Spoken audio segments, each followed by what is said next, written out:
A good friend of mine has called me to help him rescue his very badly neglected aquarium, and yeah, as you can see, it's in terrible conditions. I'm here to rescape it, but what he doesn't know, I'm going to rescape not this tank, but instead a brand new Oase Highline 200. So thanks Oase for providing this one, and yeah, it's gonna be a surprise for him. So click subscribe and let's get to work.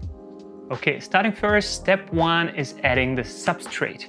I have here 2 bags of ADA Amazonia, and yeah, I will simply pour them inside.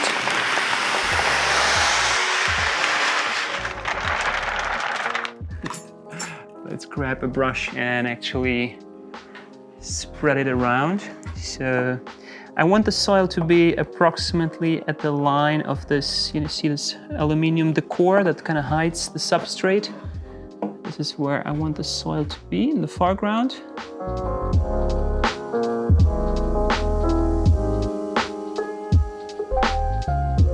Now let's get into driftwood. Let's talk about the composition for a second. I've chosen this piece of driftwood, first of all, because I had it available. It was a gift, and it branches out beautifully and helps me create this triangular shape. The reason for the triangular shape, in here we have a dry chamber in the left rear corner. This is where the in and outflow pipes are going to be located. And as you know, Highline 200 has a bottom drill. This one has been previously sealed, as I want to use the external filter with the provided in and outflow and not use the thingy in the bottom, just my personal preference.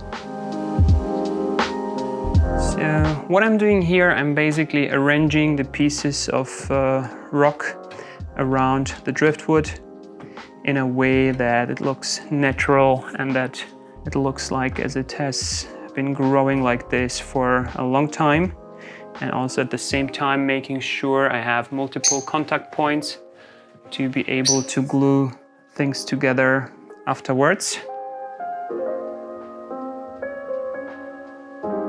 Okay, I think it's already very nicely structured.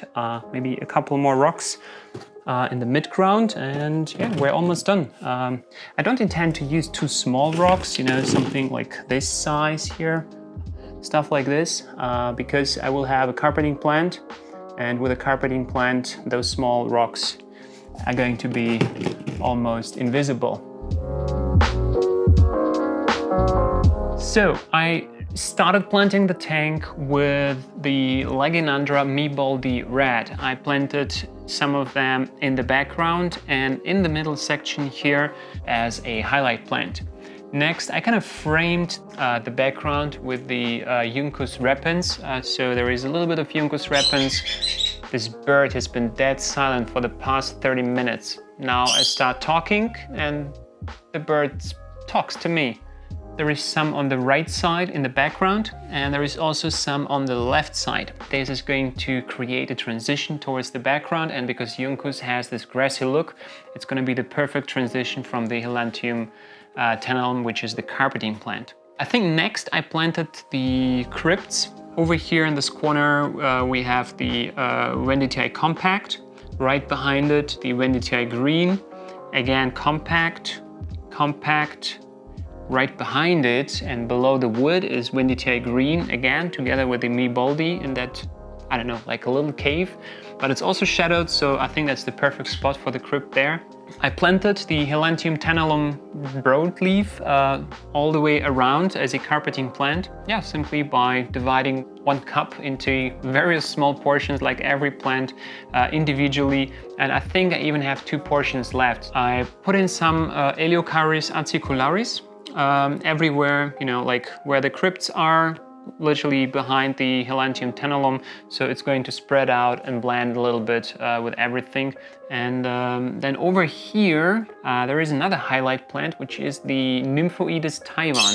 Yeah, in the back I planted the Aponogeton longiplumulosum, so they are the bulbs, 3 pieces, going to grow tall and kind of float along the back wall.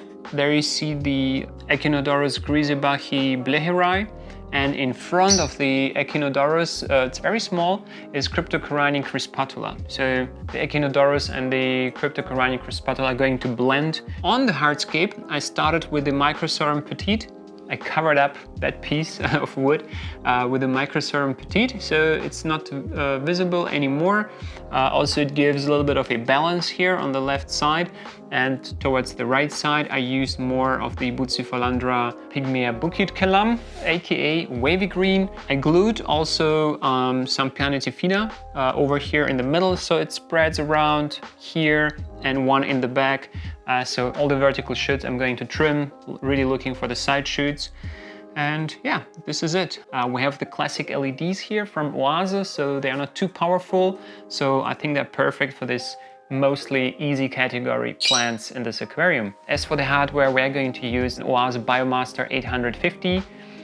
Filled with some of the old filter medium from the old filter, as well as some Neomedia soft. So there is some good biological filter media. It's going to cycle overnight, heat up the water, and the fish are going to stay in a bucket with old water from the old tank, and then tomorrow morning the fish are going to go inside the tank. So let me know down in the comments below what your thoughts are. Also smash the like button if you made it this far, and I'm gonna see you in the next one. Cheers, goodbye.